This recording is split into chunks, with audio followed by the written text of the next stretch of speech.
Good evening. Oh, yep. Hello. Good Wow. evening and welcome. We have a full panel with us today, and this is, of course, the first episode of Old Romans Unscripted in something like 6 weeks. The last episode was on the 28th of January. So, welcome to you all. Please, as usual, say hi in the comments. I haven't posted the usual message, but you know the routine. So by all means, say hi in the comments. It'd be great to know if any of our old regulars are still with us and following us and with us this evening, as well as any newbies as well. Hello to Bishop Kelly. Good to be here. And to Father Thomas. Hello. Now I'm just going to see if I can give a bit of volume to Bishop Kelly. Okay. So it's great to be back. Of course, part of the reason for the hiatus was the fact that myself and Father Thomas were in the Philippines visiting the faithful there. And Bishop Kelly hasn't been too well either. No. So it's great to be able to see him back in person. And I suppose it's great to be back in Blighty. It's certainly better climate-wise. The heat in the Philippines was really well. It was enough to make me rethink any possibility of perhaps even moving there.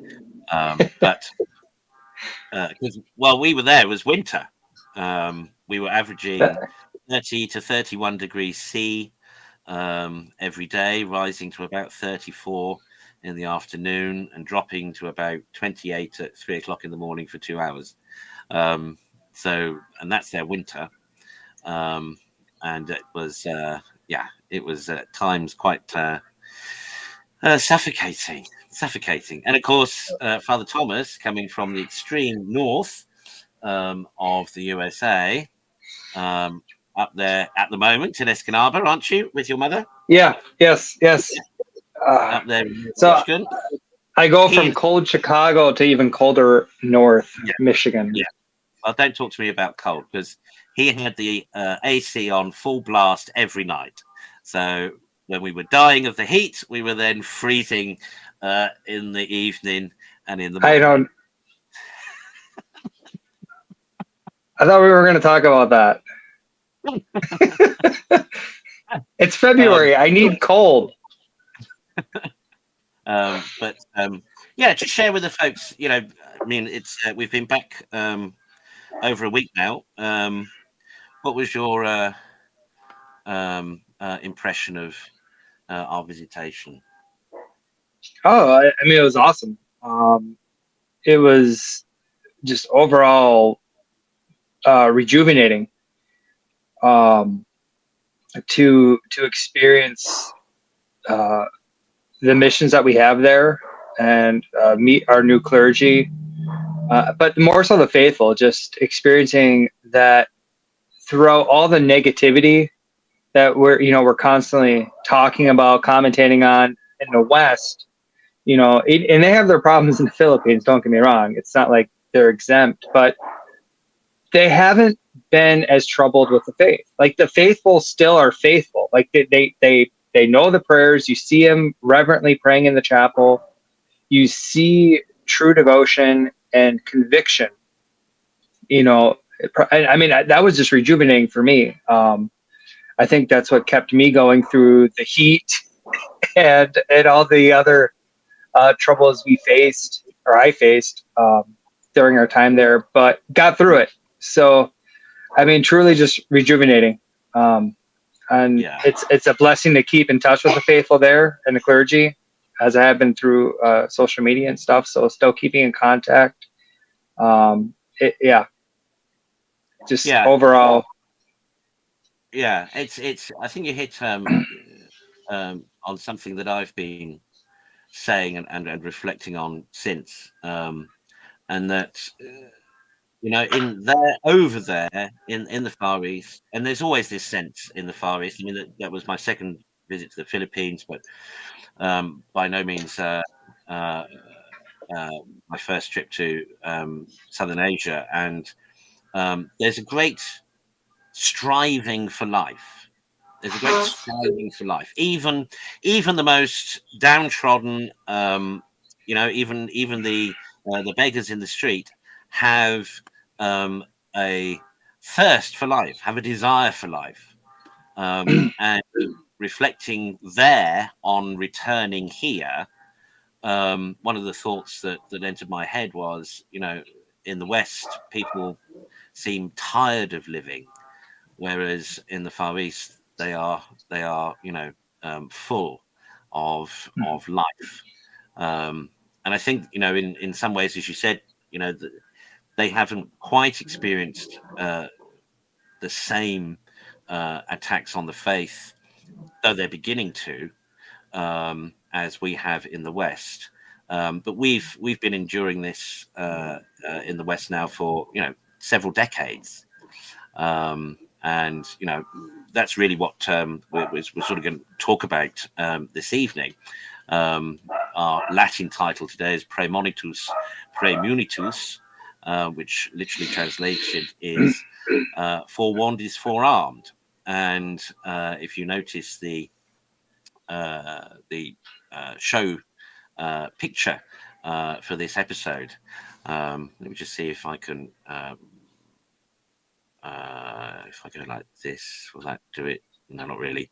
But you'll have noticed quite a number of well-known figures of recent church history who at various times have been maligned, who at various times whose characters were maliciously defamed, but collectively whose premonitions, prophecies, and predictions about the future and the crisis in the church have all come true.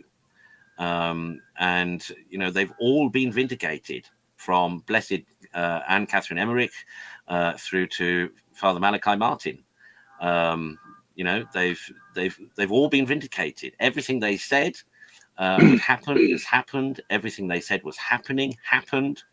I don't know if you follow the oldroman.com, you will of course have seen recent episodes from Urbi et Orbi Communications with the host Robert Monaghan, who has been interviewing Don Carlos Moore, or Father Charles Moore, who was the late Cardinal Edward Gagnon's secretary, who has been affirming anecdotally in all these interviews everything that we had heard of before and had been rumored to be going on before in the higher echelons and in the Curia and in the Vatican. And he's confirmed everything. He's written a book which I commend to you, Murder in the 33rd Degree, wherein he exposes all the various conspiracy theories that were conspiracy theories, but were true, that have been proven true, and that he was an eyewitness to, or very close to the eyewitnesses of. So Archbishop Lefebvre, again, clearly vindicated, as somebody, again, another commentator pointed out the other day, where is the FSSP bishop? There isn't. That was the deal that he turned down, Archbishop Lefebvre, in 1988. He initially agreed with Rome that he could consecrate a bishop, but when he kept pressing and pushing them to say who and when, and getting no answer, he reneged on the deal, and as everyone knows, went ahead and consecrated the four remaining bishops of the society. But the deal that he was given was well, you can have one bishop. So those who left the society and formed the Fraternity of St. Peter and reconciled with Rome did so on that basis, on the understanding that they could continue with tradition and they would receive a bishop. But of course, all these years later, nada, zilch, nothing. And certainly in the present climate, no promise of a bishop. And only the threat of annihilation really hanging over them. Do either of you have any, can you any prophecies or predictions of the past that made an impact on you that you've noticed since have come to light? There's the various Marian messages, of course, particularly Lady of Akita, which I'll put on the scroll there for you. So Our Lady of Akita said that cardinals would oppose cardinals and bishops would oppose bishops. And of course, we've seen that literally in the past 2 weeks. I mean, we've been seeing it for the last 60 years, but particularly in the past 2 weeks, where we've had Bishop Paprocki literally calling out, actually saying, enough is enough. Enough of these private and secret conversations when others are talking heresy. It's time to, have it out. Have the conversations in public. And he wrote a piece for First Things, the website, and didn't name names, but of course, subsequently, in interviews, it's come to light, and if only because he directly quoted one of the known heretical hierarchs, namely Cardinal McIlroy. Of course, Bishop McIlroy, who has been made a cardinal without elevation to an archiepiscopal see, which, though not unheard of, is unusual, and especially unusual because his own boss, the Archbishop of Los Angeles, who would normally be expected to receive a cardinal's hat, hasn't got one, and is approaching now retirement. I mean, how you both you guys, most of these things sort of happen your side of the pond. I mean, has there been much fallout of the Paprocki McIlroy situation? I mean, not a huge amount. I mean, within conservative and tradi circles, there has been, but widespread, so-called mainstream, I haven't been aware of much. What is it the royal family in England says? Never complain, never explain, sort of thing. That seems to be the, ignore it and it will go away sort of approach.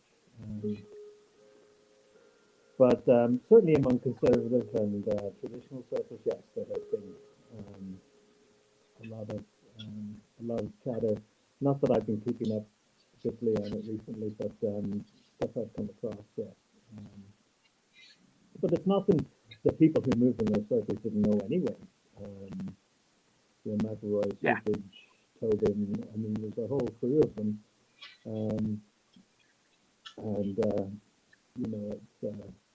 Paprocki was ostracized even under Cardinal George, he was seen as a party man, a conservative. He was an auxiliary bishop here in the Archdiocese of Chicago, and he was moved laterally across to Springfield, which is the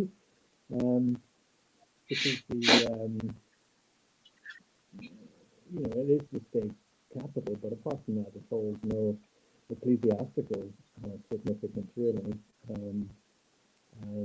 So he was sort of put out of the way down there, but he's not afraid to speak up, as you see. So yeah, I mean, I guess that's what's crossed my radar on it. But as I say, within the various circles, it's nothing new. I mean, I suppose, I mean, Paprocki has spoken out on a number of issues. He's spoken out against seepage. He's spoken out against what you call hot button issues. He's pretty strong on being anti-abortion, etc. So I guess people aren't that surprised that he has spoken out. He knows himself; he's doing himself no favors, but then no favors are thrown his way. So he doesn't have to play the game, and he can sit firmly on the side of truth. He has that luxury without fear because he's not looking for any sort of advancement.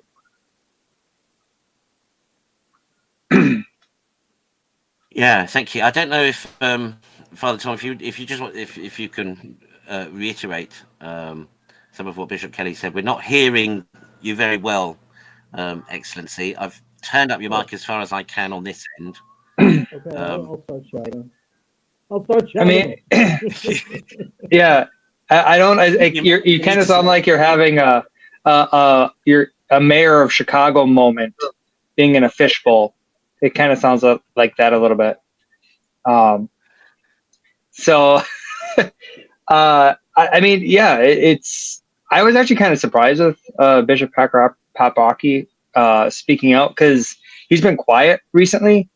I did get the ability to meet him at one of the conferences some years ago, Illinois Catholics for Life. I was invited to one of those conferences, and he was giving a talk. It was he was on point, no mincing of words, Catholic truth. This is it. And it was very good, refreshing to hear from a prelate, in line with the new way of doing things, but still maintaining the Catholic teaching. Akita is obviously the best apparition that comes to mind right now for these times. Our Lady's words, but it's always interesting because, so you see this bishop coming out from Springfield, but then you have Strickland in Texas. You don't have too much opposition, and there are far more priests that are speaking the truth than there are bishops. And I guess there's mainly just by numbers, that's going to be the case because there's more priests than there are bishops, but there's more priests being public about it. Like when you listen to, other podcast series and stuff like that, you're seeing more priests saying what the bishops should be saying. And I think now that the priests are growing in numbers, some bishops are starting to, okay, I have support behind my priests. So now they're starting to step up a little bit, hopefully. So prayers are working. But it's still there's only a handful of bishops that are actually trying to fight against the current agenda. So we still have a long way to go with that. And, it was interesting Your Grace, you and I were kind of talking a little bit while we were in the Philippines, how many sees are vacant right now in the United States or just in the church currently. Nobody wants to be a bishop. All the priests that are being appointed or being asked, they're denying it. They're denying the appointment. They actually have some sense to say no to that. But because they realize what's going on, just no one wants to be a bishop because of the headache and all the scandal and all the infighting, the politics, et cetera, so forth. But we do need bishops, right? We need bishops. So hopefully that sorts itself out. But yeah, it's just, I was kind of shocked with Bishop Paprocki, to be honest, actually hearing him come out against the bishop. I thought Strickland would have been one to speak against that first over Paprocki. So I give Bishop Paprocki credit for coming out and speaking out. Hopefully more bishops follow suit with Strickland and Paprocki, and of course us and the society. but it's definitely interesting to see that with everything that's gone on the past how many decades, there's still not people are still not waking up as much as you would think. Like, what really needs to happen for people to really see that the building's on fire, that the roof is caving in, type of thing? Like, I mean, what does our Lord have to show and our Lady have to say? So Yeah, I think this is, we have spoken about this before, but I think this is, I think things are reaching, things feel to me, I don't know about you two, but things feel to me as though they're beginning to reach uh, uh, some kind of climax or some kind of point. There's with the particular with the attack on the traditional. Now on the one hand, traditional mass adherents our worldwide Catholic population are estimated to be probably less than 1%. Probably a similar percentage as took part in the synodal process. But that's what people say. They reckon that the traditional mass adherents number maybe less than 1% of the world's Catholic population, and now I'm bound to say this from our perspective, but I remember those prophetic words of one Father Ratzinger just after the council, where he famously prophesied a smaller, slimmed down church. And of course, references to a faithful remnant have been made throughout the centuries, particularly concerning the end times. And in many ways, and particularly with regard to the messages of our laity through her various apparitions, it is becoming clearer and clearer that we are facing the end times. There is only a remnant of faith people left, and the question is, what's going to happen? And again, Fulton Sheen has the answer, where he says, it's not priests and the bishops and the church, it's the laity. And as yet, we still have to see a significant response from the faithful. We've got plenty of traditional and traditionalist commentators and clergy and religious, but maybe a dozen or so lay people. Bishop Kelly can't hear you, or he can't hear me too. No, Bishop Kelly's gone deaf. You might come in and out again. Can you hear us now? Yes. That's better. Where was I? So Fulton Sheen, and the slimming of the church. So the answer, the saviors of the church will not be the clergy, will be the faithful. But we've yet to see, apart from a few obvious commentators like his name, Dr. Shaw from the Traditional Latin Mass Society, Dr. Kwasniewski, Robert Kennedy, Dr. Taylor Marshall, etc. But apart from those commentators, we've yet to see a sort of surge of the faithful. in response? Well, and the faithful, I think, are still either dumbfounded or afraid or still just ignorant.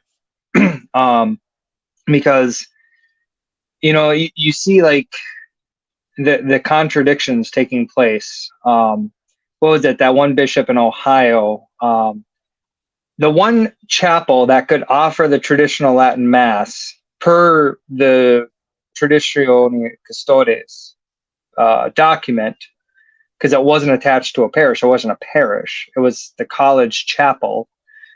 And it was offering a Latin Mass. That's the one exception to the rule. He cancels that Mass in saying that he, you're talking about Steubenville. Yeah, Steubenville, yeah. It's just, but the contradictions, right? Because he wants to save the Latin Mass, but he's banning it in the one place that the document makes it permissible to have. And the faithful there, yeah, it's like, I think they're maybe overwhelmed because they don't know where to fight. They don't know. They're in a constant reaction state.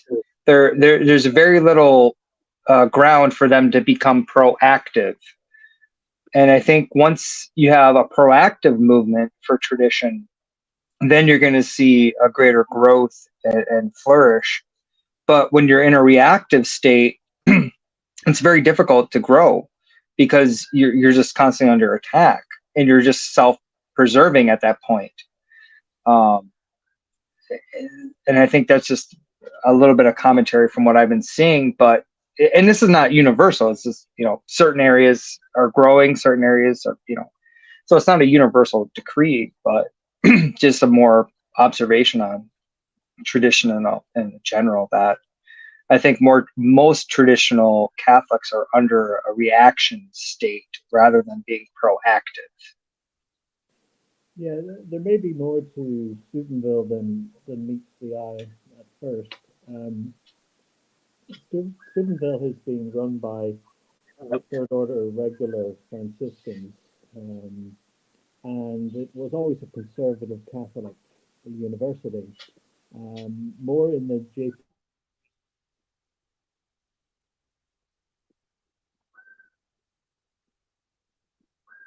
Oh, I think we lost him. Yeah. I mean, read the Steubenville situation. I think what Bishop Kelly is trying to explain is the situation there is slightly, well, I mean, it's unique. You had the parish of St. Peter's, Steubenville, offering the Latin Mass, and once a month at the Franciscan University, they were offering a Latin Mass, at which something like 500 students were attending. And as Father Tom, you rightly say, the bishop, thinking, supposedly, this is what he said, thinking to try and save the Latin Mass, told the university to cancel their Mass, and then wrote to Rome, as per the latest rescript, wrote to Rome asking for permission for an exception to be made for St. Peter's Parish Church to continue with the Latin Mass. And as you said, that's despite the clear stipulations of both Traditionis Custodes and the rescript that parish churches were not to offer the Latin Mass. Now, the rector of the Franciscan University, who's not really a traditionalist himself, but has made a stand and said to the bishop, well, this is easy, this is ridiculous, and there's all these faithful here and amongst the students who attend the Latin Mass, and now there's some very prominent people too. Well, yeah, I mean, people like Dr. Scott Hahn, and others who are connected with the university are all notable supporters of the traditional Latin Mass there.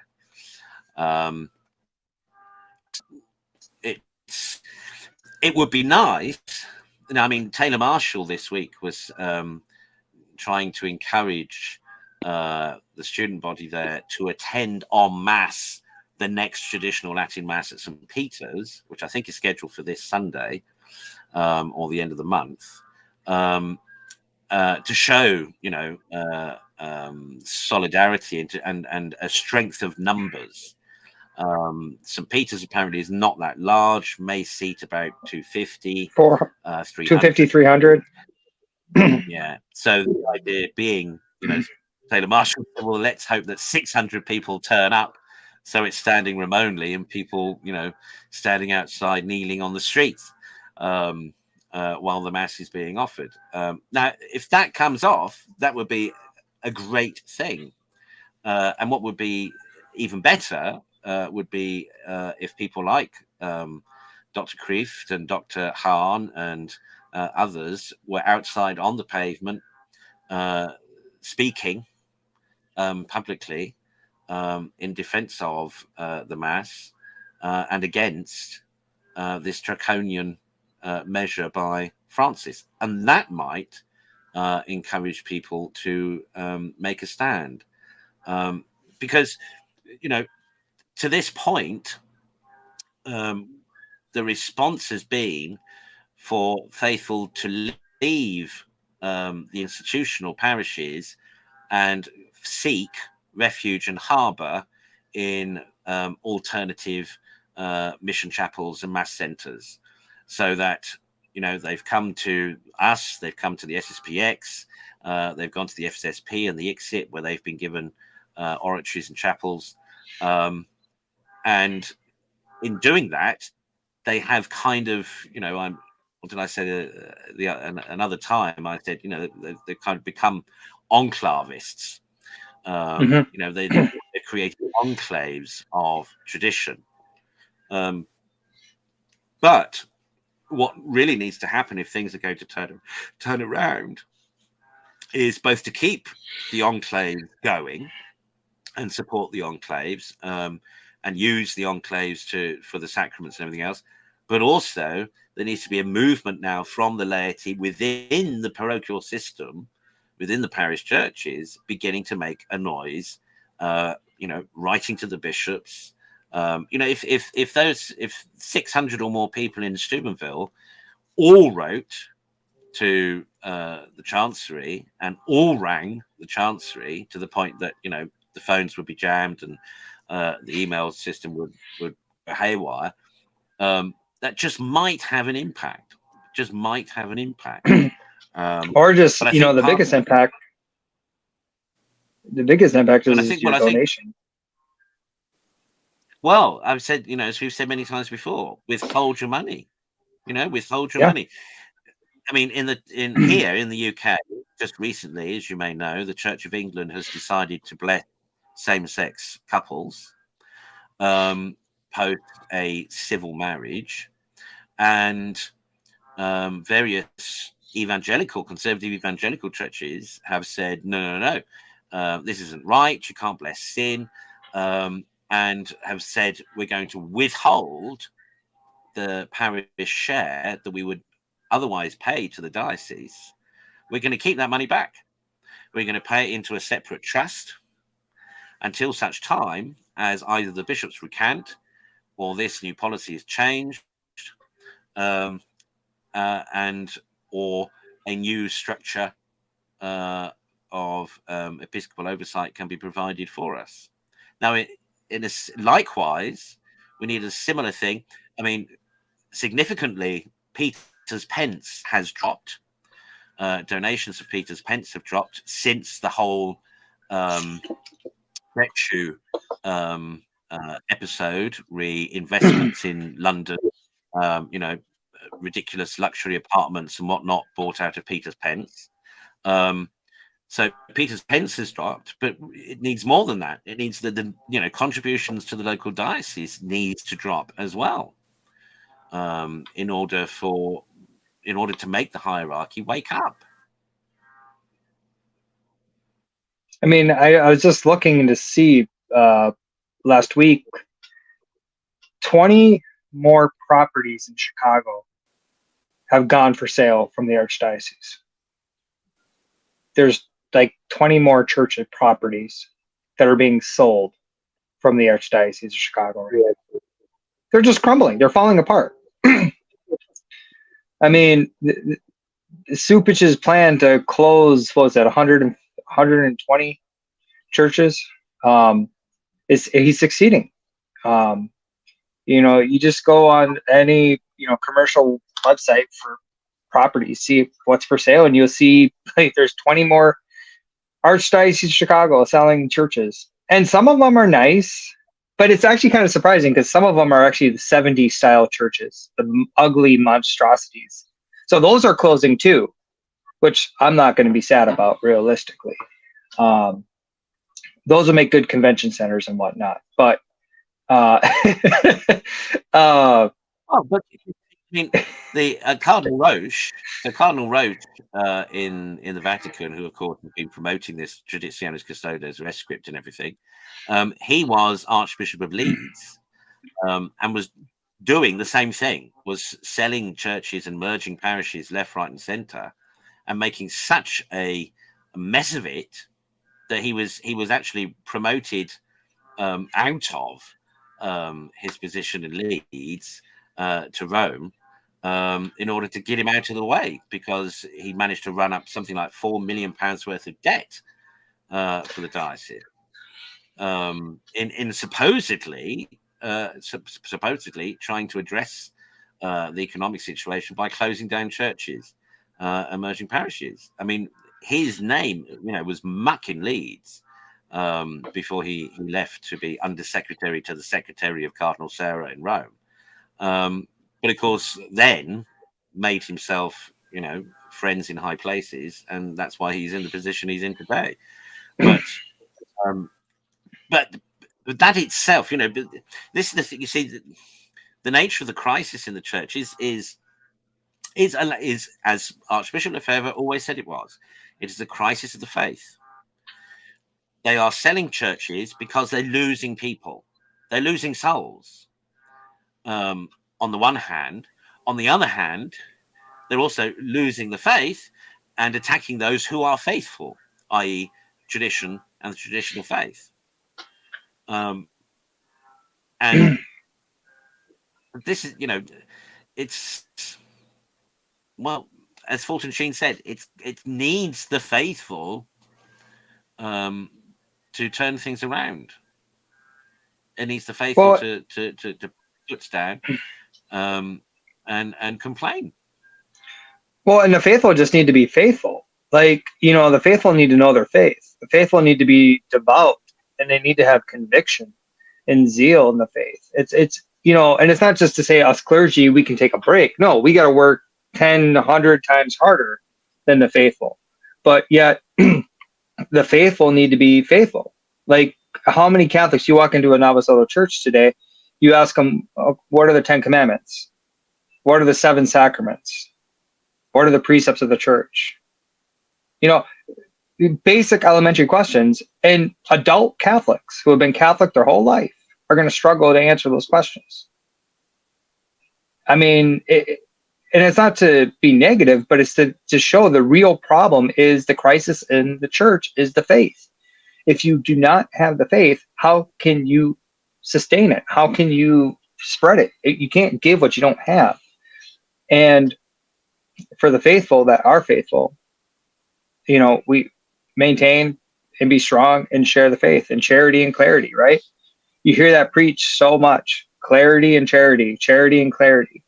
But the faithful have the ability to change things.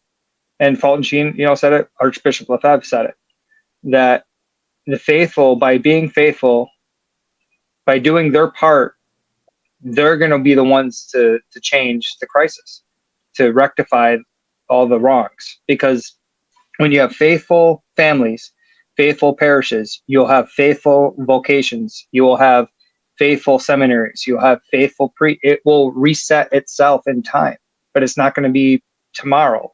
This is going to be, 100 years or so, but it needs to start now. It needed to start, 1970, but It needs to keep on growing and starting. So, Well, it because I did. mean, right, but I mean, the growth, the fight needs to grow now more than ever, I think, and what we've been saying. Well, yeah, but you see the dilemma. See, it did start, and if you look at the traditionalist parishes, if you look at the missions of the society, etc., where the families are going, the young families are going, where vocations are booming, this is both as all the traditionalist priestly societies have not got room for vocations this year. All that's happening, but it's happening in this enclave. It's happening Right. parallel, as it were. And the question, the we have to try to get our heads around is how can we save, the institutional church? How can we save the institutional church? And the only way that can be saved is by the faithful turning round and standing up. And that's what I was saying, that the faithful in the institutionalized church, that's how they get to where the enclave of tradition is. They haven't got time. There isn't time for that. Stupich is selling 20 churches off a year. There isn't time. There isn't time. If they were electing someone for political office or whatever, they'd be out there. They need to go and stand outside the chanceries with placards and protest. Mm. The alternative is that everyone remains in the enclave. The institutional church just falls apart and crumbles until there is nothing left. And then the traditionalists reclaim the church.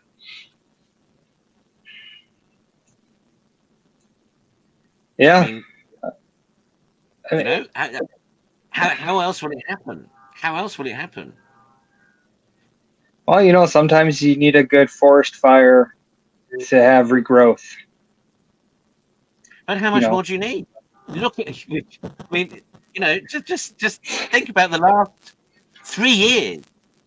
Just think about COVID lockdown. Think about Platschmama. Think about Amazon Synod. Think about Synod and Synodality. Think about the German Synodal Way.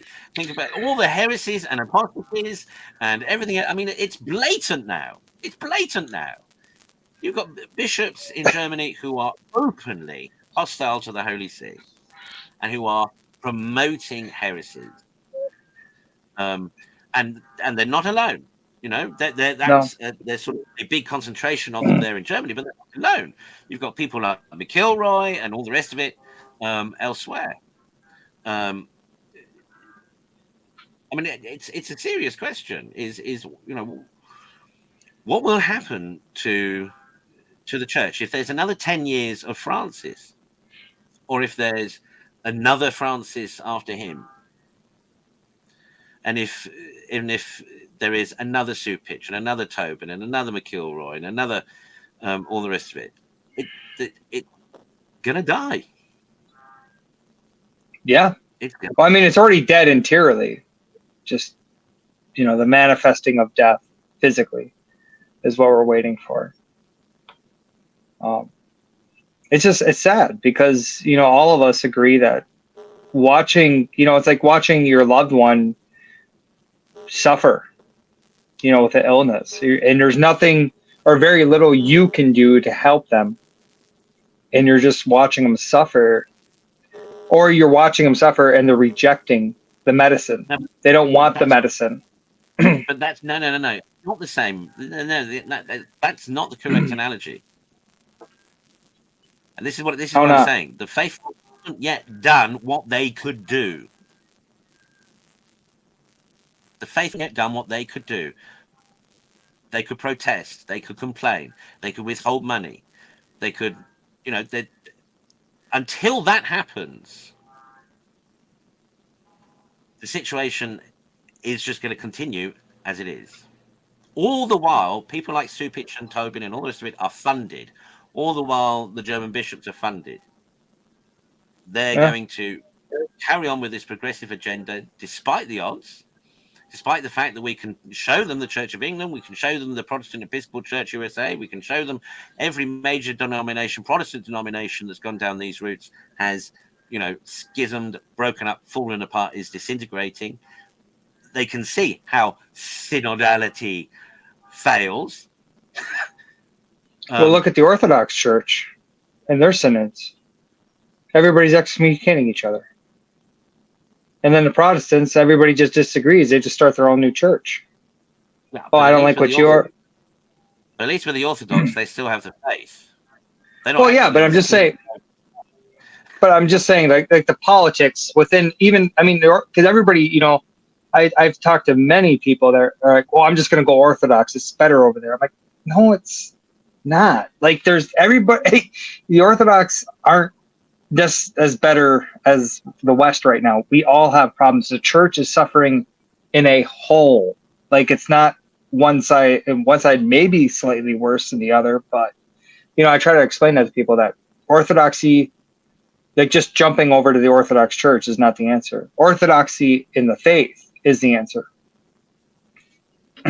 But, it's just, I think the church is going to crumble. I think the institutionalized church is going to just crash and burn, completely dissolve.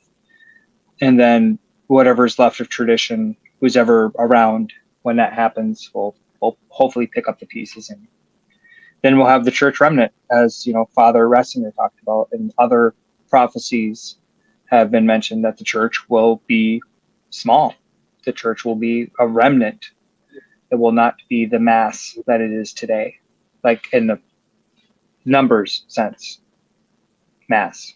So that's my take on it. I think this is going to crumble. Yeah, fine, but that's not a solution. No, it's not. I think it already is. Whoa. Because Robot. You're crackly. I give up. This thing's not happening today. Try it without the headphones. Hello? That's better. Okay, because I couldn't hear anything. Oh. So, what was it? Oh, I think it already is the remnant. Hold on.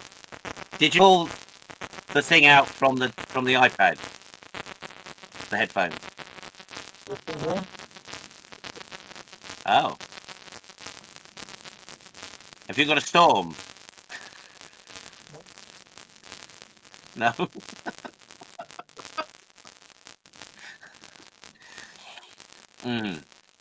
Okay. Well, we'll try. We'll bear with. Let me try my phone. Let me get off this iPad and try the phone and see about it. Okay. All right.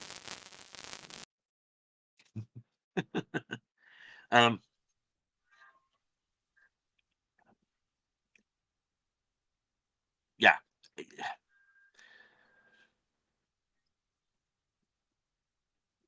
You see, how can we? This is, I suppose, this is the question: is how can we traditionalists persuade, change, teach, encourage, push, cajole, promote the rest of the faithful to realize, to wake up? How can we enable the scales to fall from their eyes? Well, we have to be active. No, we have to be. Well, yeah, I mean, that's a given. No, we have to be active. We have to be present. We have to be publicly known. Like, it does you no good to be locked up in your closet being a good, faithful Catholic when you should be outside living a good Catholic life and evangelizing to those souls in need. Because you don't need to be on a soapbox with a megaphone preaching. What you need to be doing is out in the public square living a holy and righteous life. And people who desire that will see it and be attracted to it. They will come up to you and ask you, why are you wearing a cross? Why are you holding these beads? Why are you, like the kicker for Kansas City, his scapular when he was, showing. And I mean, and everybody was like, what's that? What's that brown cloth thing? But the Catholics praised him for it. They're like, yes, the marketing for the brown scapular. I mean, that's what we need. We, us clergy, we need to be out in our habits. We need to be in our cassocks. We need to be visible. The faithful, if we're visible in a public square, then people will be drawn to us. We will evangelize and save souls. But that takes work. That takes discomfort. That means I can't sit on my couch and watch Netflix for 5 hours. I'm so glad that the weather is kind of getting nice in Chicago, because I loved walking around the neighborhood and just walking around, getting one, exercise, because I need it. We all need to be healthy. But two, praying a rosary, just quietly praying a rosary, and walking around. But then people come up asking questions, and you get conversations going. You share a little bit. You just be active, be present, be known. And that's what we need to do. But everybody needs to do it. The Society of St. Pius X needs to do it. The fraternity needs to, everybody, all traditional Catholics need to be out in the public square. You need to be present.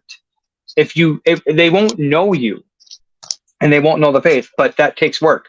That's like when we said go to St. Peter's Church in Steubenville. If that church is overflowing with the rafters, it's not only going to be Catholics that are going to see it, but it's going to be, I guarantee you, there'll be media vans present. News agencies will show up, like, what's going on at this church? That's what we need. We need the secular world to be inquisitive about the faith. And then we need to be ready to share the faith when they ask those questions. But that takes work. Well, and rather than work, I think it just takes the effort. Effort. The energy. It means getting off your backside and doing it. Right. Bishop Kelly, if we can hear you better. I hope so. Yeah. Yay. Much better. So your thoughts? Well, I sort of missed the past few minutes there. I think what I was going to say before I had to log off and come on again was you were talking about the remnant being there. Serious, devout, and believing Catholics are few and far between. I think, we have cultural Catholics, and they attend church, but as Father said, you ask them any of the questions, 10 Commandments, the precepts of the church, etc., the surveys that have come out about people who believe in the real presence that attend Catholic churches. They're there because their parents want them to go. They've always done it. They view the church setting as a social group, as a means for social justice, and the faith is secondary. And I think that lulls the like of the Supages and Tobins, etc., into a false sense of security that, we have plenty of people coming, they're very involved. But do they believe? Are they willing to take a stand? Are they willing to get a placard and go out there? Are they willing to retake the main square and to speak up? I don't know how many are. There is a certain amount of apathy and laziness within, even within conservative and traditional circles. There's a certain amount of fear of backlash should they take a stand from the institutional church, from the workplace, from fellow Catholics. But I think, His Grace is right that there comes a point where you have to make a decision, almost like we were talking earlier about Propraki. He had to make a decision at one point to go out there and nail his colors to the mast. So I think I think the more crazy things get, the more people perceive the chaos that's around, and they know something stinks, I think that will propel them to and give them courage to make that stand. Remember, the gifts of the Holy Spirit is courage and understanding. To understand what's going on around you, and the courage to do something, to take up the cross and follow Him.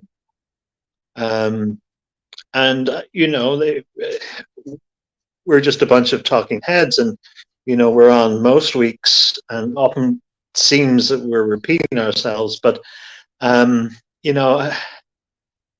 least we're trying to do something. We're trying to uphold people and encourage them and say there are people praying for you. There are people who've got your back. There are people and resources if you want to reach out to any one of us to ask questions about this, to voice concerns, to ask for advice or even sort of suggestions as to what they might do. We're always available, and we're not just talking heads. We are human beings who experience this. We're human beings that have decided to take a stand, and to enjoy the rewards, hopefully, eternally, but also the persecution. And remember the history of the early church. Remember the words, the so-called words of Christ to Peter, Quo vadis, to whither thou goest? Where are you going in your life? Are you going to stand with me, or are you going to move away and lurk in the shadows for fear of persecution? It's all been gone through before. Here in the West, I suppose we still have a certain amount of outlets. We still have options for the traditional Mass, but countries like China don't even have access to Christianity. They read a doctored Bible that we learned from His Grace there several months ago. The Bible where Christ kills the woman in adultery, because that's what the state would do. So there always somebody who has it worse, and I think the time has come to no longer. If you have the faith, if you don't think that the church is just a mode for social outreach, because there are many centers. You can go to immigrant centers, Latino homeless shelters, all of that, and no connection to the church, and you can do all the good in the world. And I'm not saying that you shouldn't, but the church primarily is about faith. It's about go ye therefore, baptize all nations, spread the message, the good news, the Gospel of our Lord Jesus Christ. It's primarily about faith, and faith should motivate you. Motivate you, yes, to good works. Motivate you to charity. Motivate you to hope. Motivate you to grow in the faith. Motivate you to action. But that has to be the prime mover, is faith. His belief in Christ and His command and His mandate for us as Christians on how we should approach and interact with the world. The other things flow from it. What has happened is the other way round, just like in the liturgy, no longer God-centered, but man-centered. So the church has become a charity with a sort of a flavoring of faith around it. So you've got to see where you stand in that. And if you are a dedicated Catholic, you're dedicated Christian Catholic, then let that motivate you. Let that be the prime mover. And there are things that you need to stand up. You need to, injustice, you talk about social justice and injustice. The injustice, the way fellow Catholics are being treated by Rome and the hierarchy is scandalous. I never thought I would see the hierarchy of the church, the Pope of Rome, deny the faithful access to the sacraments in the way they would. And the stuff that is tolerated instead is virgin and blasphemy and navel gazing. Yeah. We should be supported by our shepherds. We should be encouraged. We should be fed. Do you love me? Remember the and the road to Emmaus, the inquiry Christ meets of Peter. Peter, now, do you love me? Feed my sheep. Do you love me? Yes, Lord, you know I love feed my lamb. Do you love me? Yes, Lord, you know I love you. Feed my sheep. Well, that is being lost. That is being abandoned. And shame on those, and they will have to make answer for it, that are not feeding the sheep with nourishment. Spiritual and actual nourishment. To feed on the body of Christ while being incorporated, as St. Paul tells us, into the body of Christ. I mean, That's the church. Let's not forget what Francis's reaction to the COVID lockdowns was. Lock everything down. Mm-hmm. Yeah. Lock everything. Oh, yeah. Even to the point of insulting insulting the memory of those Italian priests who, nonetheless, did their best to try and administer the last rites, to offer viaticum, etc. It's amazing how many people, how quickly people forget what happened during lockdown. In here, the Catholic hierarchy acquiesced completely to the government, in even asking, what more can we do? What more can we do to lock down? What more can we do to prevent people from praying in our churches, from receiving the sacraments, etc.? This can anyone name and Sorry, was it? Yeah, I know it was in England. Was it the Church of England, or was it the Catholic Church that actually locked out the priest from his own church? Both. It was both. They locked the priest themselves out of the church. So the priest, the pastor of the church, couldn't even go into the church. Yeah, both initially. Okay. Both initially, and then the Catholic hierarchy permitted priests to go into churches, and then you saw, priests saying mass with photographs of the congregation, etc. But no communion. At least they were saying mass. Yeah, but no communion. Yeah. Our practice here was mass was offered, and then Holy Communion was distributed after mass outside. Following social distancing, etc. And as you know, the policy we issued for viaticum or last rites, whatever, was do what you can, use cotton buds for anointing, etc. But do what you can. But it was us and people like us, like the society, who continued to offer pastoral solace and the solace of the sacraments. But the institutional church, the Bishop of Rome, the supposed vicar of Christ, ordered everything shut down.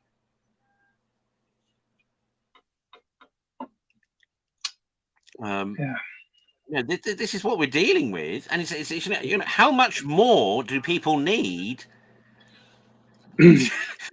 to realize the crisis that's in the church, the level and the nature and the extent and the depth of it? Common sense isn't so common. No. And part of the problem is, people, for example, who will say, well, the church is indefectible. The church ultimately won't collapse and blah, blah, blah. That is true, but only if the faithful are faithful. See, what's interesting about that statement, the church is indefectible, but your soul isn't. You need to worry about your soul defecting more so than relying on the statement that church is indefectible.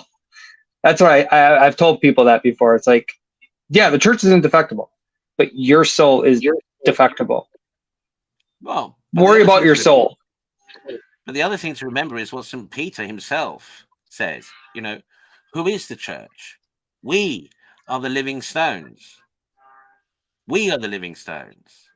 If all the faithful defected from the faith, what would happen to the indefectibility of the church? Now, the promise is that that won't happen, that there will always be a faithful remnant. But it's not good enough to say, oh, well, there'll always be a faithful remnant, so I don't need to do anything. You know? And that's what we hear. You know, Yeah. that's what I hear people say, you know, oh, well, you know, all the indefectibility of the church is promised forever, blah, blah, blah. So I don't have to do anything. No, you do. And I tell them, I'm like, well, then with that mentality, enjoy hell. I don't have time to sugarcoat stuff anymore with certain people that have that mentality. If you have that mentality, you're so dense.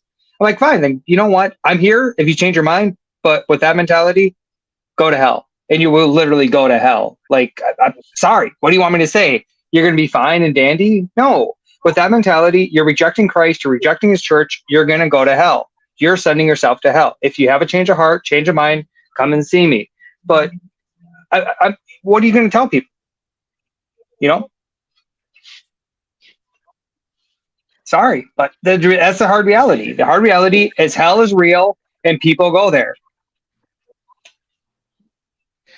What strikes me about the direction our conversation has gone in today is that we started out, you know, with looking at people who have sort of predicted the direction that the church would go in, whether it be supernatural visitations, mostly of our Blessed Mother, or a sense of what's going to happen, or private revelation, etc.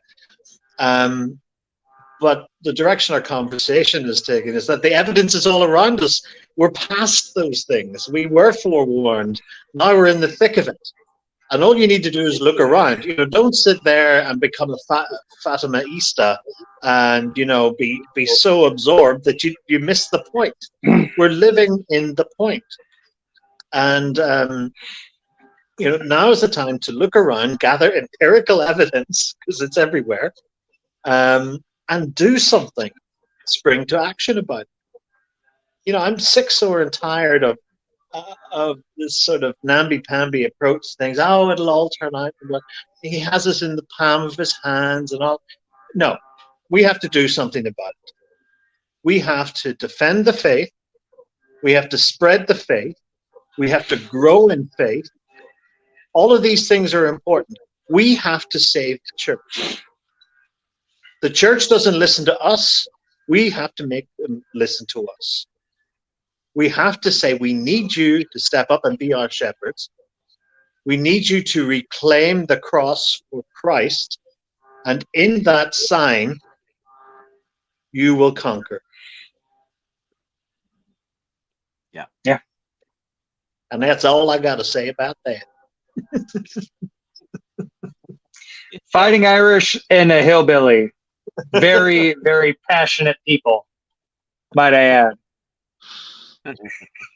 People you don't want knocking on your door. Oh, yeah, that's often true. No, come on. You got a text first. Is it okay to knock on your door?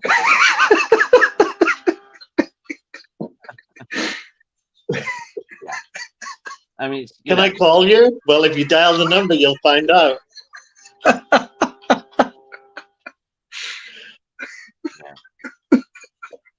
Yeah. Yeah. Yeah. Well, I say that as a way of wrapping myself because I need to go in the next few minutes. Yeah, we can pull time. Yeah. Pull time. So, bless you all for watching as usual. I think we'll be back next week. Yeah. I'll be at work, so no, unless something changes. Okay, but otherwise, we'll try to be. Meanwhile, it is Lent. Don't forget. As a full schedule of programs on Old Roman TV. Do check out theoldroman.com, particularly for updates on the ever-developing crisis in the church and in our world, which is in part due to the crisis going on in the church. let's face it.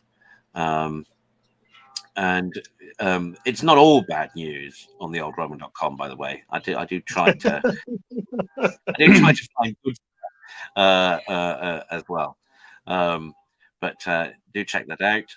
Thank you to those of you who contributed to covering costs for the Philippine visitation. Please do continue to give generously towards this apostolate. And we will continue to try and do our best for you by servicing and providing guidance and spiritual support as we are able. Can I just make a point to faithful Catholics here in the United States? I wish everyone beyond the borders of the United States and around the world a very happy St. Patrick's Day, which will be coming up on Friday. It is a solemnity if you live in Ireland. Outside of that, it's not. So Friday, which is the 17th, is a day of abstinence. And, you know, Americans love the Irish American dish of corned beef and cabbage. Save it to Saturday. Have it Thursday. Enjoy fish and chips or something, or Dublin Bay prawns, or you know, on St. Patrick's Day. And there's no meat in Guinness, so you're fine. But just a reminder, you know, the modern church, some dioceses exempt it, some don't. But for traditional Catholics, the traditional day of fasting prevails. So happy St. Patrick's Day. Enjoy it. You know, have your corned beef and cabbage, or if you're outside of the United States, have your boiling bacon and cabbage. You know, the next day or the day before, enjoy. And remember, remember the story of St. Patrick. Remember the missionary activity of St. Patrick. A man who was enslaved, who escaped, got himself an education and returned to his captors in order to bring them to Christ. So I think there's a lot to unpack there for our present situation in the life of Patrick. And the breastplate of St. Patrick, where Christ before me, Christ behind me. Surround yourself with Christ. Surround yourself. He is both your savior and your armor. And he knows you more intimately than you know yourself, because you feast on him, you imbibe him, and he is Christ is as the Word, part of the triune God, has counted every hair in your head and knit you together in your mother's womb. He knows you and he loves you and he wishes nothing but salvation, and that's why he died for you. So happy St. Patrick's Day. God bless you all. Enjoy. And we'll see you the day after. Can we get his blessing before he departs? Or yes. You blessing? No, go ahead, Archbishop. Oremus. Ave Maria, gratia plena Dominus tecum, benedicta tu mulieribus et benedictus fructus ventris tui, Iesus. Sancta Maria, Mater Dei, oris peccatoribus, nunc et in hora mortis nostri. Amen. Sit nomen Domini benedictum. Et hoc nunc et usque in saeculorum. Adore nos in nomine Domini. Qui fecit caelum et terra. Benedictio Dei omnipotentis, Patri et Filii et Spiritus Sancti descendet super vos et mana et semper. Amen. Amen. Well, it's goodbye from me. And it's goodbye from them. Bye for now.